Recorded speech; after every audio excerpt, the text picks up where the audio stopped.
தமிழ் பேசும் அனைத்து நல் உள்ளங்களுக்கும் இனிய மாலை வணக்கம். இன்றைக்கி நம்ம இந்த வீடியோவில் டெல்லிக்கு வந்து செங்கோட்டையன் போனார், எடப்பாடி போனார், அதுக்கப்புறம் வந்து போய் நிறைய நடந்தது. அது என்ன டீட்டெயில், அதிமுக இப்போ கரண்ட் சுச்சுவேஷன்ஸில் எப்படி இருக்குது, திமுக, தாவேகா, அதிமுக இந்த மாதிரி கட்சிகள்லாம் எந்த மாதிரி ஒரு பலத்தோடு இருக்குது அப்படிங்கிறத இந்த வீடியோவில் ஃபுல்லாக பார்க்க போகிறோம். உங்களுடைய கருத்து என்ன? எந்த கட்சி வந்து வருகின்ற சட்டமன்ற தேர்தலில் ஆட்சியை பிடிக்கும் அப்படிங்கிறத கருத்தை வந்து பதிவு பண்ணுங்கள். நானும் வந்து தெரிஞ்சுக்கிறேன், மற்றவங்களும் வந்து தெரிஞ்சுக்கிட்டோம். ஓகேவா? ஃபர்ஸ்ட் ஆஃப் ஆல் வந்து ஏடிஎம்கே வந்து ஒரு 2016க்கு அப்புறமே மேக்ஸிமம் வந்து பிஜேபி கண்ட்ரோல் அப்படிங்கிற மாதிரி போயிடுச்சு அப்படின்னு சொல்லலாம். வேறு வழி கிடையாது.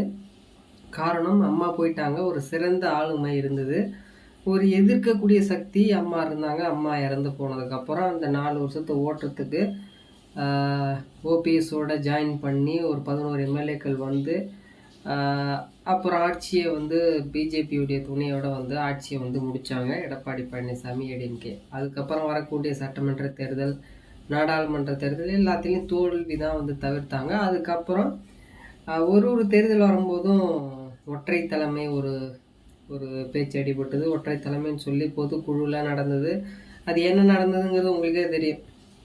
பாட்டில் விட்டு அடித்து ஓபிஎஸ், வைத்திலிங்கம், பாண்டியன் அப்படிங்கிற மாதிரி ஒரு சில பிளேயரை வந்து வெளியே அனுப்புனாங்க.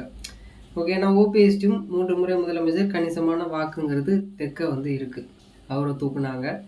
அதுக்கப்புறம் டிடிவி தினகரன், ஓபிஎஸ், மணிகம், சசிகலா அப்படின்னு வந்து ரெகுலராக போயிட்டே இருந்தது. கட்சியோட பலம் வந்து பார்த்திங்கன்னா போக கம்மியாகிட்டே இருந்தது. ஏன்னா வந்து கணிசமான வாக்குகள் இவங்க எல்லாருமே வச்சுருக்காங்க. அப்போது கோபிசெட்டிப்பாளையம், ஈரோடு நம்ம செங்கோட்டைன்னு தூக்குனதுனால வாக்குகள் குறையும். நீங்கள் எவ்வளோ தான் வந்து எல்லா தொகுதியிலையும் போய் நீங்கள் பிரச்சாரம் பண்ணாலுமே அந்தந்த இதில் என்ன, இவங்க எல்லாருமே வந்து எம்ஜிஆர் காலத்துலேருந்தே இருந்தவங்க. டிடிவி, ஓபிஎஸ்ஸு, செங்கோட்டையன், சசிகலா இவங்க எல்லாருக்குமே வந்து கணிசமான வாக்குங்கிறது இருக்குது. இப்போ இருக்கக்கூடிய கண்டிஷன்ஸில் டிஎம்கேவுடைய அந்த கூட்டணி வந்து தெளிவாக இருக்குது. காரணம், ஒற்றுமையாக இருக்குது. அவங்க ஆல்ரெடி நிறைய வாக்குகள் வந்து பெற்றிருக்கிறாங்க. இப்போது டிவிகே வந்து டிஎம்கேவை எதிர்க்கிறதுனால ஏடிஎம்கே ஓட்டும் கொஞ்சம் போகுது. அப்போது உங்களுக்கு ஸ்ட்ரெயிட்டாகவே பார்க்கும்பொழுது பார்த்தீங்க அப்படின்னா ஓட் பர்சன்டேஜ் வந்து ஏடிஎம்கேவுக்கு கம்மியாகுது. டிவிகே தாவேகா விஜய் அவர்கள் வரும்போது இன்னும் டிஎம்கேவுக்கு கொஞ்சம் ஃபேவரபுளாக போகுது. ஓகேவா?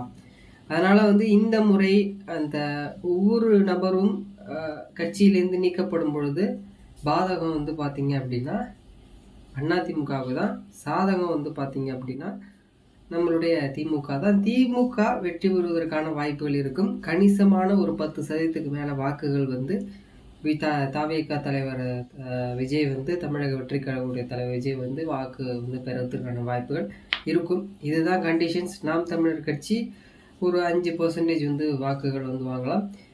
அதிமுக ஒற்றுமையாக இல்லை அப்படின்னா கண்டிப்பாக வெற்றி பெறுவது ரொம்ப கடினம் அப்படிங்கிறத இதன் மூலயமா நான் வந்து தெளிவுபடுத்த விரும்புகிறேன். உங்களுடைய கருத்து என்ன அப்படிங்கிறது, வருகின்ற சட்டமன்ற தேர்தலில் பேக் டு பேக் வந்து அடிப்பாங்களா டிஎம்கே, இல்லை அதிமுக வெற்றி பெறுவாங்க, இல்லை மூன்றாவது அணியாக இருக்கக்கூடிய டிவிகே வருமா அப்படிங்கிறத வந்து கருத்தை வந்து பதிவு பண்ணி, ஏன்னா இளைஞர் ஓட்டுகள் எல்லாமே வந்து விஜய்கிட்ட தான் இருக்குது. பார்க்கலாம், ஒரு ட்விஸ்டடான ஒரு எலெக்ஷனாக இருக்கும் அப்படிங்கிறதுல எந்த சந்தேகம் கிடையாது. திடீர்னு ஒரு 30-40 தொகுதி கூட விஜய் ஜெயிக்கலாம், என்ன வேணாலும் நடக்கலாம்.